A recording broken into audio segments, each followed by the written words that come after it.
Assalamu alaikum everyone, I am Zainab Noor. Welcome to my YouTube channel Way to Quran. Our topic is Maharij ka Bayan. Now start our lesson number 4. Lesson number 1, 2 and 3 is already done in previous videos.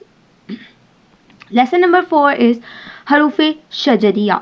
شجر کہتے ہیں زبان اور تالو کے درمیانی خلا کو. شجر جو ہے وہ زبان اور تالو کی درمیانی خلا ہوتی ہے جس سے حروف شجریہ جو ہیں وہ 3 ہیں جو کہ زبان اور تالو کی درمیانی خلا سے ادا ہوتے ہیں، جن کو جیم، شین اینڈ یا، یہ 3 جو ہیں یہ حروف شجریہ ہیں جو زبان اور تالو کی درمیانی خلا سے ادا کیے جاتے ہیں.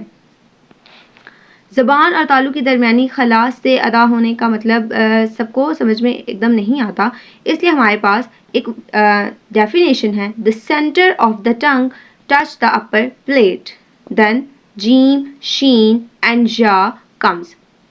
اس کو ہم کہہ سکتے ہیں کہ زبان کا بیچ جب تالو کے بیچ سے لگے تو یہ حروف ادا کیے جاتے ہیں. کون سے حروف؟ حروف شجریہ.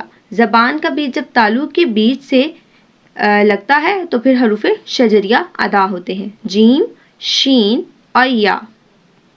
حروف شجریہ زبان اور تالو کے درمیانی خلا سے ادا کیے جاتے ہیں جو کہ 3 ہیں، جیم، شین اور یا. آج کا ہم نے پڑھا، ہمارا لیکچر تھا حروف شجریہ کون سے ہوتے ہیں. حروف شجریہ 3 ہوتے ہیں، جیم، شین، یا. اور کیسے ادا ہوتے ہیں؟ جب زبان کا بیچ تالو کے بیچ سے لگے تو یہ حروف ادا ہوتے ہیں، حروف شجریہ. آئی ہوپ کہ آج کا لیکچر، آج کا لیسن آپ کو سمجھ میں آیا ہوگا. اگر کوئی کوشچن ہے تو آپ کمنٹس میں مجھ سے پوچھ سکتے ہیں. Thanks for watching.